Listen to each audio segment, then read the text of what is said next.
नमस्कार, मैं हूं विकास सुखीजा। दोस्तों, हर बार हम आपको कुछ ना कुछ नया जरूर दिखाते हैं और इस बार जो मैं आपको नया दिखाने जा रहा हूं वो आपसे संबंधित है, आपके शहर से संबंधित है, आपके व्यापार से संबंधित है और आपके संस्कार से संबंधित है। दोस्तों, मामला बड़ा गंभीर है जिसको मैं लेके आया हूं और आपको बता दूं मामला गंभीर क्यों है। मामला गंभीर इसलिए है कि नगर निगम करनाल की हाउस की बैठक होती है और बैठक से पहले पत्रकारों को बैठक से बाहर का रास्ता दिखा दिया जाता है। फिर उसके बाद जो हंगामा मीडिया के सामने होना था या होने वाला था वो हंगामा बंद कमरे में हो जाता है। बात कर रहे हैं हम नगर निगम करनाल की हाउस की बैठक को लेकर। लेकिन मैं आपको बताना चाहता हूं कि इस इंटरव्यू में जो मैं आपको खास इंटरव्यू दिखाने जा रहा हूं वो है वार्ड नंबर 2 के पार्षद बलविंदर सिंह बराड़ के साथ। आपको मालूम है बराड़ बेबाक आदमी है और जो भी बात कहनी है स्पष्ट तौर पर कह देते हैं। लेकिन इस बार जो हम बात करने जा रहे हैं टू द पॉइंट क्वेश्चन हमारे जवाब बलविंदर बराड़ के। सबसे बड़ी बात जो मैं आपको बताने जा रहा हूं एनडीसी घोटाला नगर निगम करनाल में हुआ, जिसको अब तक टाइम्स ने बड़ी बेखूबी से उठाया और उसके अंदर कल हरियाणा सरकार ने बड़ी कार्रवाई करते हुए इस कांड की शिकायतकर्ता ईओ निशा शर्मा का ट्रांसफर करनाल से बाहर कर दिया, कालका कर दिया। ऐसी जानकारी हमारे पास आई और ये हमने तुरंत जानकारी आपसे शेयर कर दी। अब सवाल उठ रहा है कि निशा शर्मा का ही क्यों ट्रांसफर किया गया, क्या कारण रहा, क्यों रहा, ये सवालों के जवाब हम लेंगे बलविंदर सिंह बराड़ से। इसके अलावा मैं आपको बता दूं करनाल की डेवलपमेंट, करनाल में धीमी गति से हो रहे विकास, बंद पड़े विकास, पाइपलाइन में पड़े विकास कब स्टार्ट होंगे, इस विषय के अलावा और भी चंद सवाल मैं करूंगा बलविंदर सिंह बराड़ के साथ। सबसे पहले हम आपको बता दें, मैं सबसे पहले बलविंदर सिंह बराड़ का अब तक टाइम्स के ऊपर स्वागत करता हूं। नमस्कार जी, सबको नमस्कार। जो जो दर्शक देख रहे हैं उनको नमस्कार। आपने यहाँ आए, आपने चरण डाले, आप सबको नमस्कार, आपका स्वागत है जी। दोस्तों, सबसे बड़ी बात है कि बलविंदर सिंह बराड़ के दिमाग में जितनी मर्जी टेंशन हो ना हो, लेकिन चेहरे पे मुस्कुराहट बरकरार रहती है। जिंदा दिल इंसान है करनाल के अंदर, बड़ी बात है। करनाल के अंदर जिंदा दिल इंसान मिल जाए, ये बहुत बड़ी बात है। बलविंदर जी क्या कहते हैं यार ये वाली बात? नहीं, सारे जिंदा दिल हैं, करनाल खुशहाल है और इसीलिए करनाल का खुशहाली में सबसे अलग नाम है। तो आपको कैसे लगता है कि जिंदा दिल इंसान यहाँ करनाल में? नहीं, थोड़ा सा ऐसे है कि नहीं ऐसा था कि थोड़ा सा यहाँ फर्क ये रहता है कि राजनीति में हमारा थोड़ा सा एरिया पिछड़ा हुआ है, क्योंकि जितने भी हमारे आए हैं बाहर से आके बनते हैं तो उसमें लोग कहते हैं कि शायद इनको राजनीति का पता नहीं है या ये कमज़ोर है। लेकिन इन नेताओं को ये भूलना नहीं चाहिए कि जो बंदे घमंड करते थे, बाहर आके बनते थे, फिर वो विकास नहीं करते थे, जनता का शोषण करते थे, तो उसके बाद क्या हुआ कि उनकी पीएचडी भी करनाल वालों ने तोड़ी थी। जी, बिल्कुल ठीक बात है।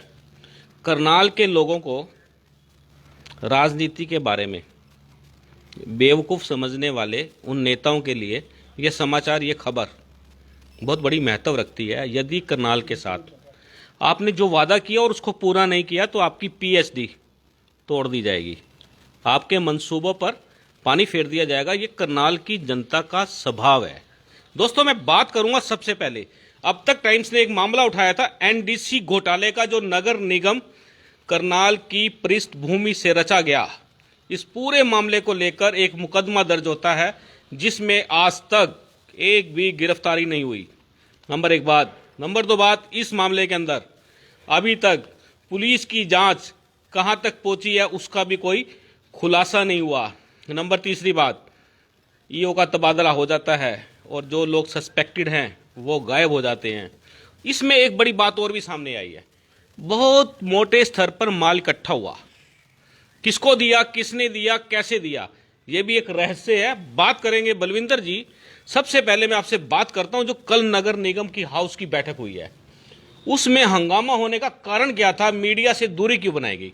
मीडिया से यही था कि इनको जब डर होता है कि भाई अब ये मीडिया वाले लाइव देखेंगे तो घोटाले उजागर करेंगे, पार्षद करेंगे या मीडिया वाले उस पर क्वेश्चन करेंगे, तो उनका आंसर इनके पास नहीं है, इसीलिए थोड़ा सा इतराज़ करते हैं। अगर हम सच्चे हैं, साफ़ सुथरे हैं, तो हमें मीडिया से परहेज क्यों है? जनता हमारे को देती है टैक्स, उस टैक्स से इन अधिकारियों की सैलरी चलती है, उस टैक्स से ही हमारे शहर का विकास चलता है, और हम जो चौधरी बने बैठे हैं वो भी जनता के सिर पे बने बैठे हैं।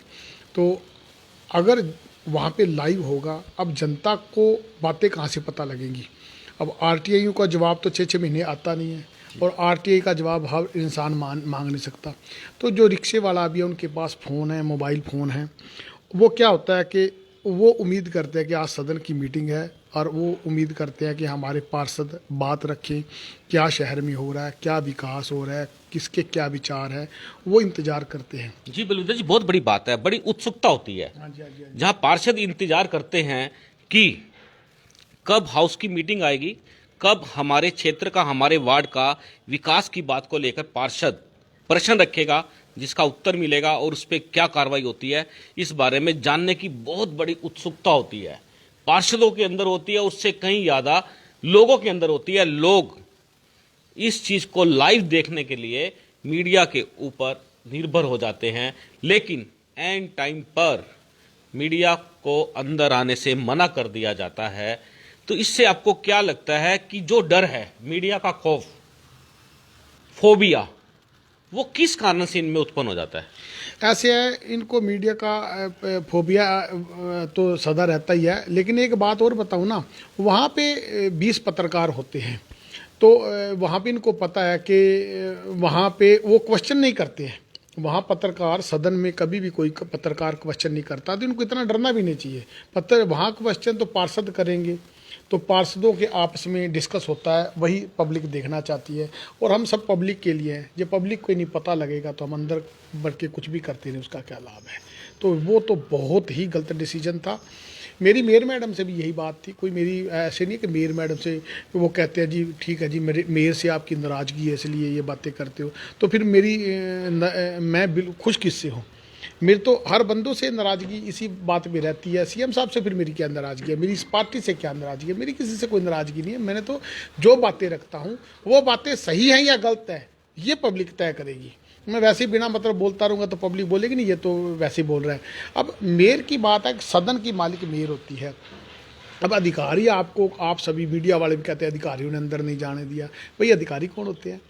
मेयर जो है वो सदन की मालिक है। मेयर बोले जी मीडिया वाले बैठेंगे, तो मेयर क्यों नहीं बोलते? मेयर अपना पक्ष तय करे कि वो ओनली सरकार के साथ रहना चाहती है, वो पब्लिक के साथ रहना चाहती है, या वो अधिकारी के साथ रहना चाहती है। ऐसा थोड़ी होता है कि ठीक है जी अधिकारी गलत कर रहे हैं, हाँ जी आप गलत कर रहे हो, सरकार गलत कर रही है, हाँ जी आपको नहीं करना चाहिए, पब्लिक पूछ लिया, हाँ जी ये ठीक है, हाँ जी हाँ जी हाँ जी से मतलब नहीं होना चाहिए। उनको कठोर निर्णय लेना चाहिए था कि मीडिया अंदर बैठेगा, तो एक ही उनका शब्द होना था, किसी की हिम्मत ही नहीं थी मीडिया को बाहर निकाल बात सही है बलविंदर जी, बात बिल्कुल ठीक है आपकी, और बहुत बड़ी नेग्लिजेंसी है कि मैं कहता हूं सबकी नेग्लिजेंसी है इसमें। प्रशासनिक अधिकारियों की नेग्लिजेंसी, आप मेयर की कह रहे हैं वो भी नेग्लिजेंसी है, पार्षदों की भी नेग्लिजेंसी है, क्योंकि बैठक के अंदर मीडिया से दूरी बना दी। लेकिन बैठक के अंदर वो लोग भी मौजूद थे, ना तो वो पार्षद थे और ना ही वो किसी तरह के जनता से उनका कोई सौहार्द था, और ना ही वो प्रोटोकॉल को फॉलो करते थे। उनको एंट्री किस बेस पे दे दी गई? ऐसे है जी, देखो सारे बीजेपी के पार्षद हैं, मैं एक आज़ाद हूँ। अब जैसे हमारे कांग्रेस के एक पार्षद थे मंजीत कौर भी, वो भी उनकी भी मेयर के साथ अपना सही है, ठीक है, चाहे वो भले ही कांग्रेस से हैं। तो अभी कोई पार्टी भी करते हैं तो ये सारे 19 इकट्ठे होकर करते हैं, तो जैसी मनोपली बनाते हैं ऐसी बन जाती है। अब देखना तो ये चाहिए, शहर देख रहा है ना। अभी अब हमारे पास कहते हैं जी बैठने की, मीडिया के उन्होंने तर्क दिया था मीडिया के बैठने के लिए हमारे पास जगह नहीं है।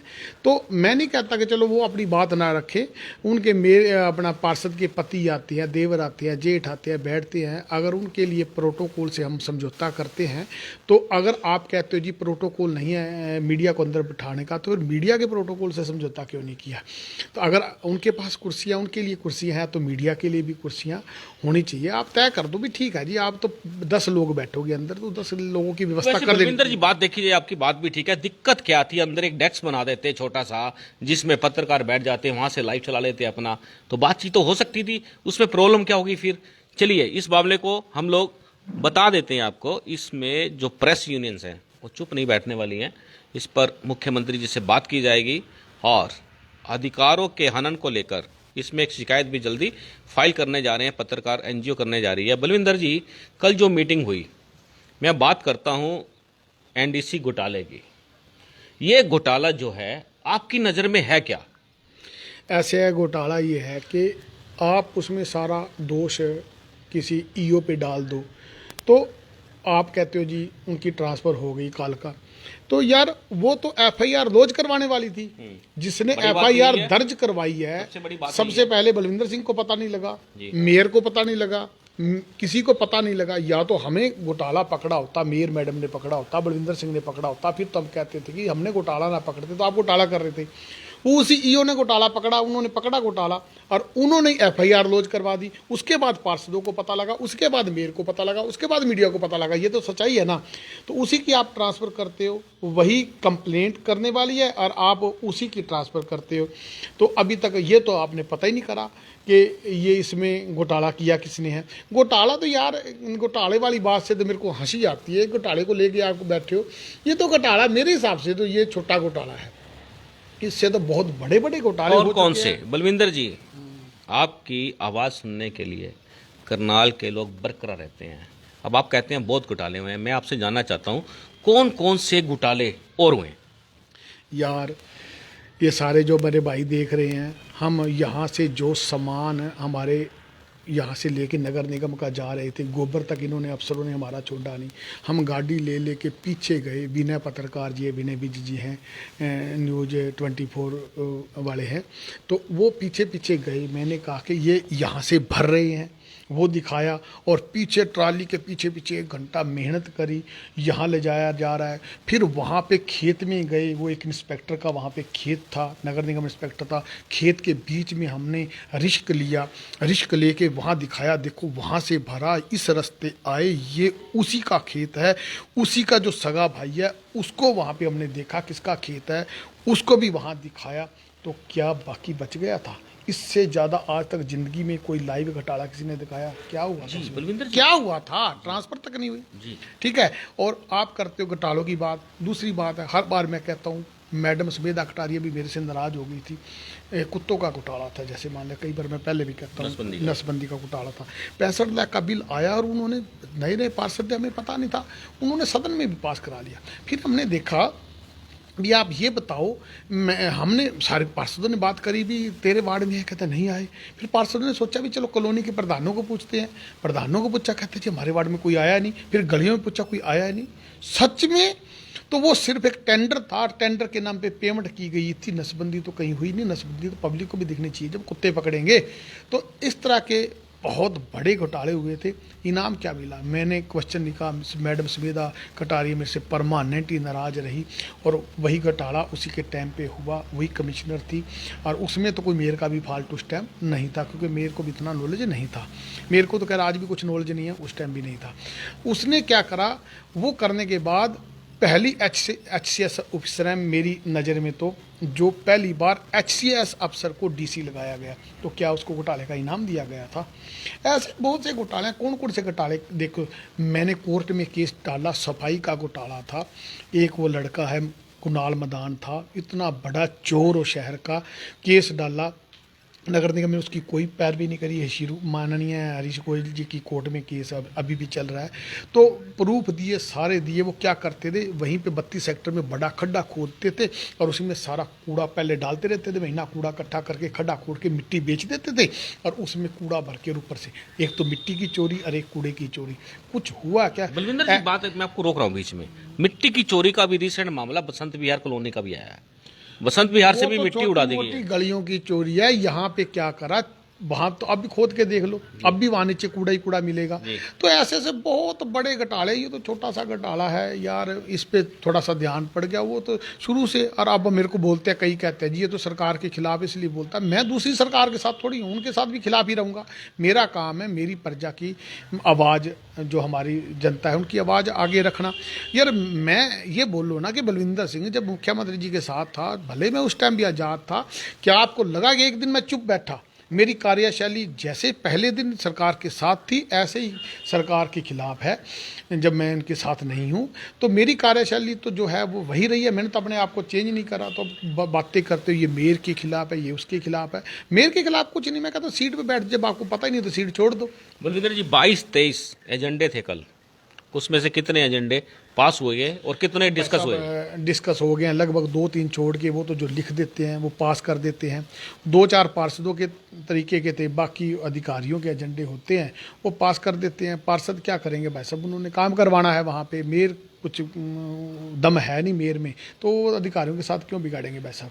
दूसरी बात है, सारा ही अधिकारियों को दोष देना ये भी गलत बात है ना। कुछ काम करवाने वाले भी तो हैं, हम कह देते हैं जी ऐसे कर दो, जी ऐसे कर दो, अधिकारियों को काम हम करने भी नहीं देते।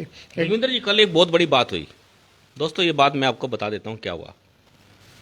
कोई भी सीक्वेंस होता है, यदि किसी भी विधानसभा में, लोकसभा में या राज्यसभा में या फिर किसी भी अन्य हाउस के अंदर कोई भी बातचीत होती है, किसी भी तरह की पंक्ति वाइज बात को रखने का होता है, तो तब गिनती स्टार्ट होती है 1 2 3 4 5 6 7 8 9 10, इस तरह से गिनती स्टार्ट होती है। लेकिन कल जो हाउस की मीटिंग हुई, आप सुन के हैरान हो जाएंगे।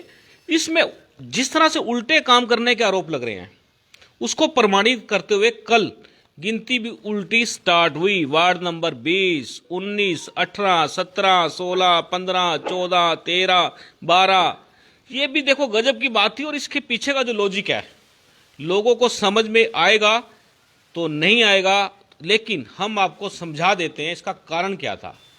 दोस्तों, इसका कारण था कि सबसे पहले यदि वार्ड नंबर 1 से बात करते, वार्ड नंबर 2 से बात करते बलविंदर जी, तो ये हंगामा पहले ही हो जाता।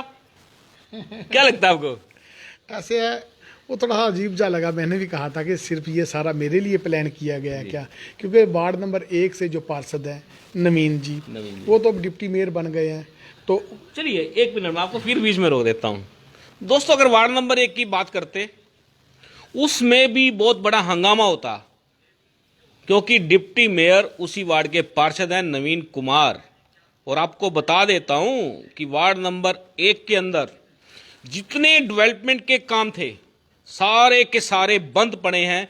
जो ठेकेदार हैं वो मन मर्जी कर रहे हैं। वो कहते हैं कि पहले हमने जितना काम कर दिया उतना माल हमें दे दो और आगे काम तब करेंगे। बहुत बड़ी लीपा पोती, पूरा बसंत बिहार कॉलोनी के लोग किलच रहे हैं, इतने परेशान हैं, इतने दुखी हैं कि उनके यहां पर जो विकास कार्य शुरू हुए थे बंद पड़े हैं। हमने एक एक्सक्लूसिव खबर दिखाई थी, जिसके बाद काम स्टार्ट हुआ, एक गली बन गई। बलविंदर जी वार्ड नंबर 2 पे आ जाएं एक के बाद, तो क्या होता वार्ड नंबर 2 के अंदर?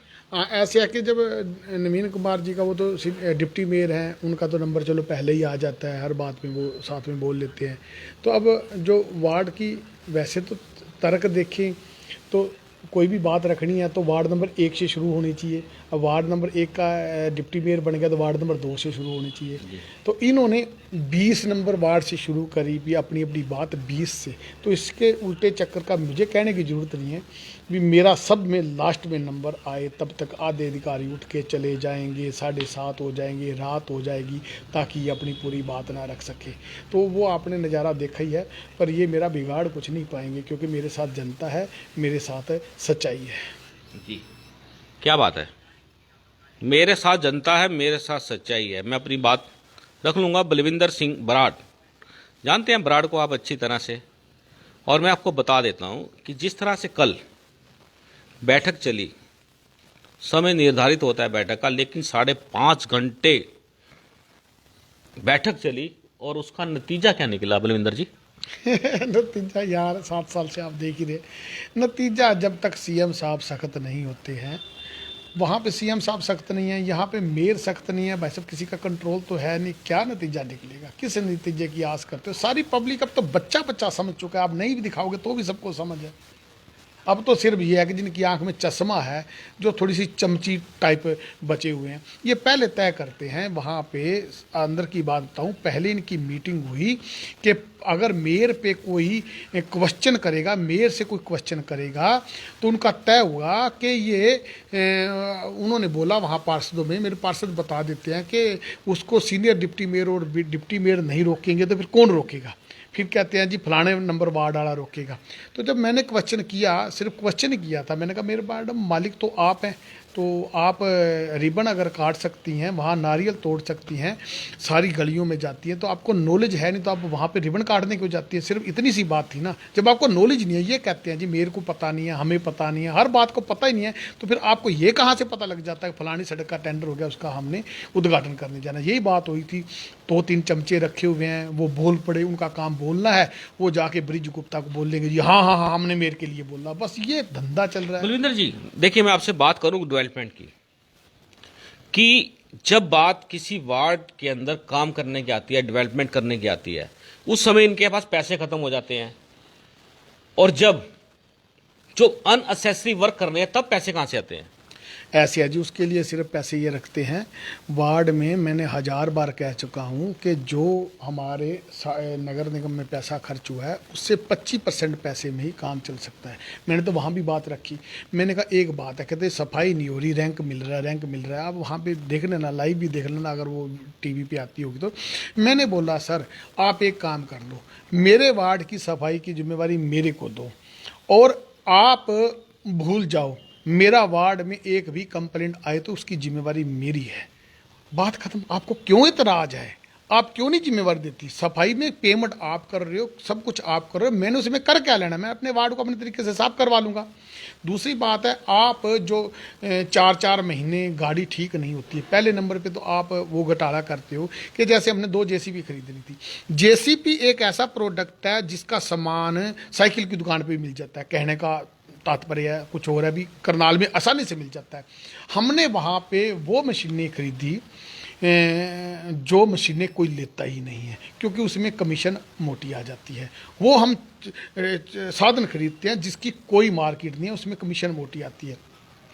तो हम ये चीज़ें क्यों करते हैं? और रिपेयर होने में 4-4 महीने लगते हैं। मैंने कहा पिछले महीने का 1 महीने का आप निकाल लो कि रिपेयर पे 20 लाख खर्चा हुआ है, हमारे को 10 लाख दे दो। मेरे को नहीं, कोई भी पार्षद हो जो अपने वार्ड की सेवा करता है उसका 10 लाख हम छोड़ देते हैं, उसका 10 लाख रुपया दे दो। 10 लाख रुपये में हम उससे बढ़िया तरीके से चला के दिखाएंगे। क्यों नहीं चलाने देते? पार्षद है ना हम, कोई चोर थोड़ी है। बलविंदर जी आपकी बात मुझे वाकई में बड़ी सकारात्मक दिखती है और लगती भी है कि यदि वार्ड की सफाई का जिम्मा पार्षद को दे दें और एक कमेटी बना के भी दे दें तब भी कोई दिक्कत नहीं है, बहुत बेहद पैसा बच जाएगा। मैं कहता हूं कि मेरे वार्ड की, मैं नहीं कहता, मेरे वार्ड की जिम्मेवारी मेरे को दें, फिर मेरी जिम्मेवारी है। मैं बोलूँगा पब्लिक को भी मैं जिम्मेवार हूँ, मेरे को दें। और ये मुझे ज़्यादा स्वीपर नहीं चाहिए, मुझे उतनी चाहिए जितने सबको दे रहे हैं। मेरे को दें, मैं जानूँ, मेरा काम जाने, मैं करवाऊँगा कैसे काम करवाना कैसे नहीं करवाना। बिना मतलब से एक बंदा, एक कमिश्नर कंट्रोल कर सकता है क्या सारे शहर को?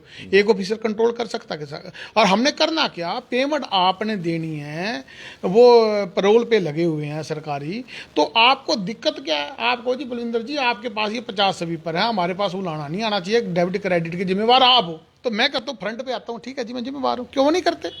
आप कहते हो जी आपको 5 टेम्पू दे दिए हैं यहाँ कलेक्शन के लिए, तो वो उसकी रिपेयर की जिम्मेवारी आप है, आपकी है। मैंने क्या करना है? मैंने तो उनको बोल देना भी यहाँ इतनी फीस है, आप वहाँ पर्ची कार्ड दे देंगे और वो पेमेंट कर दें। तो क्या प्रॉब्लम है इसको? क्योंकि पार्षद बीच में आते हैं तो उनके घोटाले बंद होते हैं, इसके अलावा और कुछ नहीं। सिर्फ घोटाले के लिए काम हो रहा है। आप सोचते हो कि काम में घोटाला है, नहीं नहीं, ऐसा कुछ नहीं है। काम में छोटा मोटा घोटाला हो गया, रिश्वत चल गई, नहीं, ये घोटाले के लिए काम करवाते हैं। चलिए मैं आपको इसी बात में घोटाला बताता हूं दोस्तों, मेरा भी एक्सपीरियंस है, घोटाला बताता हूं कहाँ होता है। गोबर घोटाला तो बलविंदर जी ने बता दिया, अब कूड़ा घोटाला सुन लो।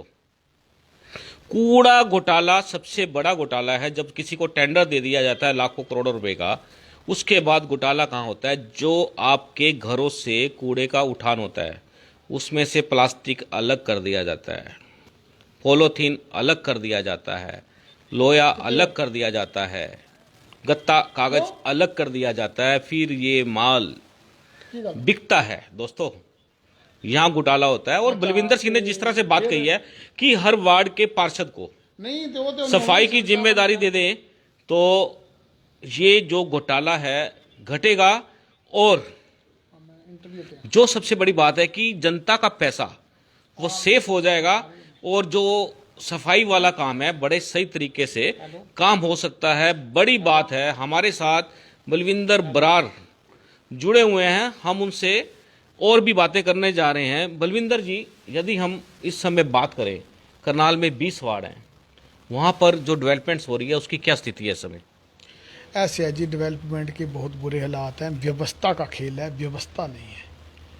मेरे को कहते हैं जी, एक ने क्वेश्चन किया था पत्रकार ने, कहते हैं जी आप मेयर बन गए तो क्या करोगे। मैंने कहा मैं प्रयास करूंगा कि व्यवस्था बने, जो काम अधूरे हैं उसको पूरा करवा दो, जो हमारे टॉयलेट हैं उनकी बेहतर तरीके से सफाई करा दो, जो हमारे पार्क हैं उनको साफ़ सुथरा करवा दो, जो हमारे छोटे मोटे झूले हैं उनकी रिपेयर करवा दो, जो लाइटें हैं उनकी रिपेयर करवा दो, जो सीवरेज हैं उनकी सफाई करवा दो, जो रेन वाटर हैं उनको बरसात आने से पहले एक बार तसल्ली से साफ करवा दो।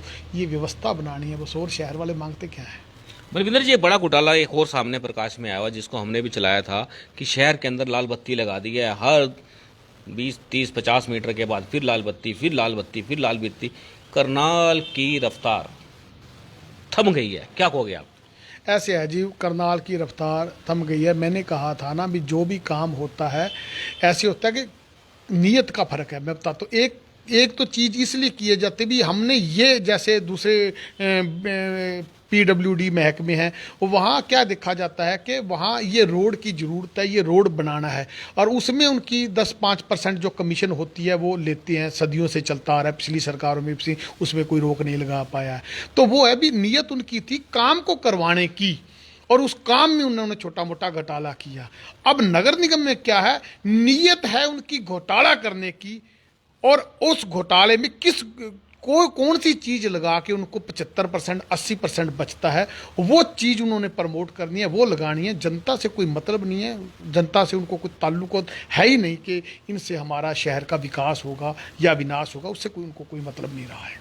बलविंदर जी, यदि मैं बात करूं, शहर के लोगों को बड़ी उम्मीद थी कि वहाँ से जो विधायक चुनेंगे और वो आज मुख्यमंत्री है और करनाल का नक्शा चेंज हो जाएगा। आपको क्या लगता है, करनाल का नक्शा चेंज हुआ या नहीं हुआ? देखो जी, मैं ये कह रहा हूँ भी, शहर में काम तो हुए हैं, लेकिन काम जो 100 करोड़ में होने चाहिए थे वो 1000 करोड़ में हुए हैं। दुख इस बात का है, जो 100 करोड़ में काम होने चाहिए थे वो 1000 करोड़ में हुआ। दुख इस चीज़ का है। इसी चीज़ की लड़ाई 7 साल से लड़ता आ रहा हूँ। पता नहीं कौन कौन लोग क्या सोचेगा, क्या करेगा, इससे मुझे मतलब नहीं है। ये बातें, मैं इस बात के खिलाफ हूँ। ये जनता का पैसा है, हमारे को किसी ग्रांट की कोई ज़रूरत नहीं है। हमारे शहर वाले इतने ईमानदार है, इतना टैक्स देते हैं। कभी हमारे को सेवा करने का मौका मिला तो दिखाएंगे, किसी टैक्स से शहर चला के दिखाएंगे। चलता नहीं है भाई साहब। कभी किसी ने ऑफिसरों में और पार्षदों में आपस में, किसी भी मेयर ने, किसी भी कमिश्नर ने, किसी भी मुख्यमंत्री ने आपस में सहमति बनाने की कोशिश ही नहीं की। इंडिया और पाकिस्तानी बना के रखा। एक तरफ पाकिस्तान हो गया, ऑफिसर हो गए, एक तरफ इंडिया हो गया, पार्षद हो गए, या पार्षदों को पाकिस्तानी मान लो या ऑफिसरों को मान लो, मतलब वो नहीं है। इन्होंने इंडिया और पाकिस्तान की जंग ही बना के रखी। 7 साल में कोई बंदा बीच में आया ही नहीं।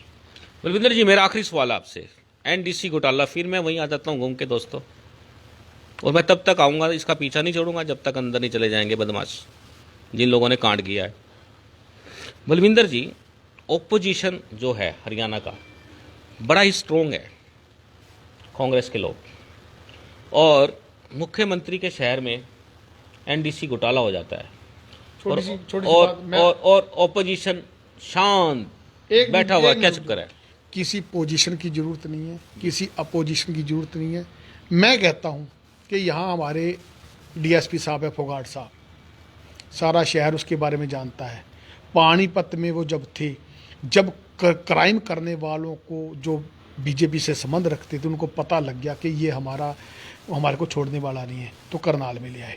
मैं कहता हूं कि ये नगर निगम वाली तफ्तीश फोगाट साहब को दे दे। मैं किसी की तरफदारी नहीं कर रहा, DSP या मेरा उनसे कुछ ताल्लुकात है, एक बार दे दे, ठीक नहीं बात है। और मैं नहीं कहता कि मेरे को दे दे, मेरे बारे में तो सारा शहर जानता, फोगाट साहब को दे देना, 5 मिनट में दूध का दूध और पानी का पानी कर देंगे। मैं कहता हूं कि मेरी ये जो वीडियो है दिखाओ ऑफिसरों को जाके, बलविंदर सिंह ये दावा करते हैं कि फोगाट साहब को दे दो, जो 24 घंटे में केस वो सोल्व ना कर दे, तो मेरे को कह देना भी बलविंदर सिंह जी आप तो सारे झूठ बोलते हो। जी दोस्तों, आप देख रहे हैं क्या हो रहा है करनाल में। बलविंदर जी, क्या कहना चाहोगे अंत में आप करनाल के लोगों को क्या कहना चाहोगे? मैं करनाल के लोगों से कहना चाहूँगा, मेरे भाई आप से निवेदन है कि ये सारे नेता आपके मज़े भी लेते हैं, यहाँ धन भी लूट के जाते हैं, और बाद में कहते हैं जी फलाने को टिकट करनाल से, जब टिकट मांगते हैं कहते हैं जी किसी ने काम नहीं करा, इसको एडजस्ट करना है, इसको करनाल टिकट दे दो। आप उनको बना देते हो। आप टिकटों पे ना जाएं, आप सोच पे जाएं, आप विजन पे जाएं, और आप में थोड़ी सी ये सोच रखते हैं। कई बार करनाल वाले पूछते हैं जी जीत कौन रहा है, उनको पता लगना चाहिए, चाहे वो कितना भी गंदा इंसान है, इनको एक बार कोई हवा बना दे कि ये जीतेगा, सारे उसी के पीछे भाग लेते हैं। नहीं, आप ये मत पूछो कि जीतने वाला कौन है, आप जितवाने वाले हो। कहो जी जीते कोई हारे कोई, मेरे को तो फला बंदा पसंद है, मैं तो उसको वोट दूंगा, मेरे को उसका विजन पसंद है, मैं उसको वोट दूंगा, तो करनाल का भला होगा, नहीं तो करनाल का भला होने वाला नहीं है। जी दोस्तों, ये थे वार्ड नंबर 2 के पार्षद बलविंदर सिंह बराड़, जिनसे हमने एक्सक्लूसिव बातचीत आपको दिखाई है। करनाल में आखिरकार हो क्या रहा है ये हमने आपको दिखाया। आप देख रहे हैं अब तक टाइम्स। इस खबर को अधिक से अधिक लाइक शेयर कर देना और यूट्यूब चैनल पर सब्सक्राइब कर देना। और दोस्तों, हम आपके साथ ऐसे ही बने रहेंगे, मुद्दों को लेकर करनाल की आवाज़ बनकर आपकी हर बात को हम उठाएंगे, जनता के सामने लाएंगे। आप देख रहे हैं अब तक टाइम्स। मैं हूं विकास सुखीजा अपने साथी कृष्ण के साथ। नमस्कार, जय हिंद, जय भारत।